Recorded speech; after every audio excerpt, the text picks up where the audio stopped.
Do you guys know that wayang is not from Indonesia? There is a lot of evidence which state that wayang originated in India. However, there is not a bit of evidence that the wayang belongs to Indonesia too, which is Java.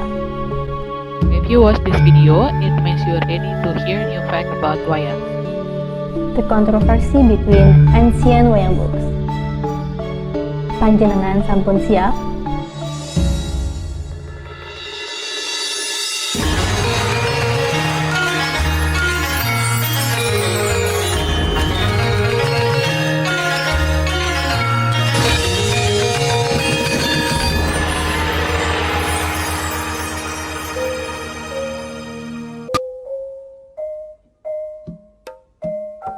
Hello everyone, welcome to our podcast. Hope you keep following this podcast till the end, cause it will be a short podcast. First of all, I will introduce myself and my team. My name is Augusta. Hello, I'm Rizka. Hi, I'm Zuriel. Okay, we are here to introduce you all to the story of Arjuna Wiwaha and the controversial work the Mahabharata story. But wait, let me clarify first to you all that what is Arjuna Wiwaha. Arjuna Wiwaha that we are gonna talk about here is the same Arjuna as most of you guys know. Arjuna who always brings the answers. Okay. To make this podcast substantial, we have an expert here in the Zoom. We invite him directly from Surabaya. Please welcome our expert. Halo Bapak Senggang Rawuh. Oke, ya. Nama saya Harnowo. Halo Pak. Kalau pelaku seniman, maksudnya sebagai seorang dalang juga iya, tapi juga rutinitas itu sebagai guru seni perdalangan di SMKN 12 Surabaya, yang dulu SMKI. Oh, you're a teacher too ya Pak, and you still wanna be bothered by us. So you're so nice Pak. Okay, I think we can go right now. Oke. Yes, please, Tin, go ahead. So there is so much that we want to know about the history of wayang story in Indonesia and other countries. Actually, how many wayang story are there in Indonesia? Banyak banget. Banyak banget kalau cerita pewayangan. Yes, there are so many wayang stories. Then, from what I've read, it is around 100 stories. Yeah, I think it's normal if it reaches 100 stories. The story has been around for a very long time. Very long time. Okay, refer to your statement that a very long time. What year exactly is the oldest story of wayang in Indonesia? In Indonesia, in the 1000? Gini, kalau kita pewayangan dari mungkin mulai dari mungkin zaman Kediri lah. Zaman Kediri itu juga banyak kitab-kitab yang ditulis oleh para pujangga. The oldest one is in the 1040s. Seperti zaman Kediri itu ada kitab Krisnayana, itu ditulis oleh Empu Triguna. Semara Santaka itu ditulis oleh Empu Manuguna. Ada Semara Dahana itu ditulis oleh Empu Dharmaja. Ada Bhuma Kawya itu, tapi tidak jelas itu siapa penulisnya. Mungkin pada zaman dulu juga ada seorang pujangga yang memang tidak mau diperlihatkan identitasnya. Itu ternyata juga banyak juga kitab-kitab yang tidak jelas siapa penulisnya. Pada zaman akhir kerajaan Kediri itu juga ada beberapa kitab yang ditulis oleh para pujangga. Satu itu Unjara Karna. Unjara Karna itu juga tidak diketahui siapa penulisnya. Ya. Ada lagi Arjuna Wijaya, itu Lempu Tantular. Sutasoma, Partayatnya dari Seraya, itu juga tidak diketahui siapa penulisnya. Kalau pada zaman Majapahit itu juga ada Tantu Panggelaran, itu juga tidak tertulis.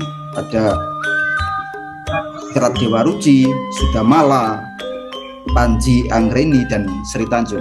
Mungkin itu yang bisa saya sampaikan untuk serat-serat atau kitab seni pewayangan pada zaman era Kediri dan Majapahit. Wow, that's a lot ya Pak. There's a lot of story of wayang in Indonesia. Yeah, so guys, where do all the stories go? I mean, surely all the writings have a source? Yes, it could be like being inspired by other books. Yeah, there is a reference from the story. As I know, it's coming from Mahabharata. Is that right, Pak? Sebenarnya dari kitab Mahabharata dan Ramayana. Tapi dalam di seni pedalangan itu sendiri juga ada serat Pustaka Raja Purwa, itu juga ada yang itu asli dari sini. Kalau yang Mahabharata, Ramayana kan ada yang berpendapat bahwa itu dari India seperti itu. If that's the case, it's not wrong, right? If we claim the wayang is from India. Yeah, it's not wrong then. You're right. If you look at the timeline, the Mahabharata wrote that, which is the oldest one, is born in 400 before century, I guess. While the oldest wayang book in Indonesia was born in the 1000s, around 1090, if I'm not mistaken, ya. Yeah.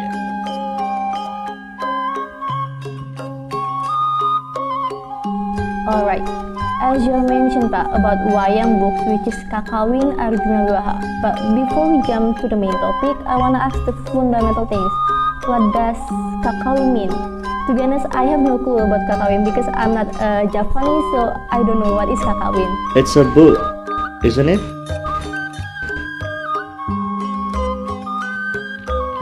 Yeah, that's a Japanese term, but I don't know what exactly mean about Kakawin.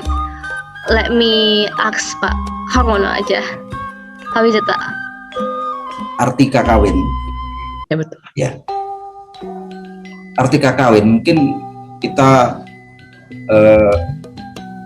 membaca di kamus, mungkin itu bisa dikatakan sebuah puisi zaman kuno.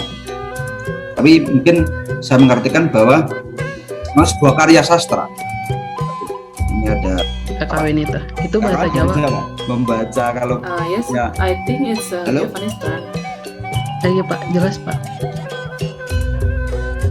ya bahasa Kawi juga Sanskerta juga seperti itu.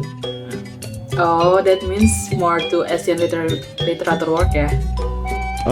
That's right. If I'm not mistaken, Arjuna Wiwaha is one of the oldest kakawin in the East Java. Yes, that's also true, Zuriel. I also read from the several sources that Kakawin Arjuna Wiwaha is the first kakawin from East Java and the only literary work from the reign of King Erlangga, which is the inventor of the Kahuripan kingdom. I think it's so interesting. How about we just ask Pak Harwono about the story, because I'm so curious about the story. So Pak, can you explain what the content of the Arjuna Wiwaha? Nah begini, sebenarnya itu mungkin saya pernah cerita sama Mbak Rizka bahwa itu memang ada yang mengatakan bahwa itu penyimpangan dari bagian dari Astadasa Parwa, 18 Parwa yang ada di dalam Mahabharata. Tapi kalau saya itu sebuah pengembangan saja. Artinya begini, bahwa cerita itu memang Arjuna Wiwaha itu yang menuliskan pujangga kita sendiri, dan itu mungkin juga mengambil pada saat Wana Parwa itu tadi, ketika para Pandawa pada saat itu kan kalah Rendadu dan dia dihukum dalam pembuangan selama 13 tahun. Selama 12 tahun dia harus di hutan, dan setahun dia harus sesingidan, artinya bersembunyi, jangan sampai ketahuan lagi oleh Kurawa. Ketika dia ketahuan lagi, dia harus mengulangi lagi selama 13 tahun. Nah, memang kalau di sini yang penting saja di Arjuna Wiwaha kita fokus pada tokoh Janaka atau Arjuna.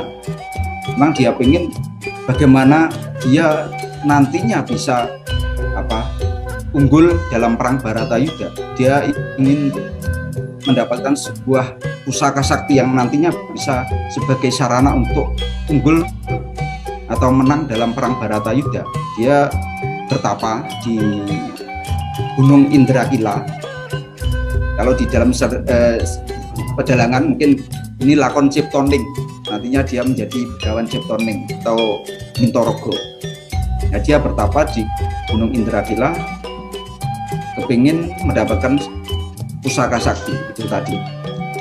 Tapi pada saat itu juga Kayangan Suralaya itu pada saat itu ada kejadian yang sangat ada ratu raksasa ingin menikah dengan bidadari dari Kayangan. Memang secara aturannya kan menurut pandangan dewa, kalau raksasa ya buto ya rasaksi gitu ya, raksasa ya rasaksi, artinya kan seperti itu. Kalau dewa ya dewi seperti itu. Artinya tidak diperkenankan. Dan mungkin siapa si Niwoto Kawaca, Ratu Bima Imantaka itu kepingin menikah dengan Bathari Suprobo, bahasa Jawanya Suprobo itu. Dan memang juga dewa pengen ketika itu para raksasa itu yang utusan dari negara Imo Imantaka, anak buahnya Prabu Niwoto Kawaca itu diutus untuk melamar ke Kayangan. Ternyata tidak memperkenankan, jadi perang rame. Para dewa agak kasoran itu keseser atau pada saat itu kalah lah, istilahnya seperti itu. Kita ingin mencari bantuan, dan pada saat itu bertepatan dengan Raden Arjuna yang bertapa.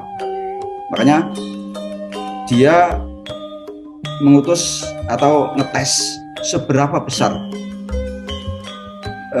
Arjuna itu dalam melakukan bertapa. Nah, sampai mengutus 7 bidadari dari Kayuwangan untuk menggoda siapa si Arjuna tadi ketika bertapa di Gunung Indrakila. Tapi ternyata si Arjuna mampu, ternyata 7 bidadari menggoda si Arjuna tidak mempan lah istilahnya seperti itu. Dan nantinya juga diberi pusaka yang sangat ampuh namanya senjata Pasopati, dan itu sebagai pusaka yang ampuh nantinya dipakai dalam perang Baratayuda melawan Kurawa.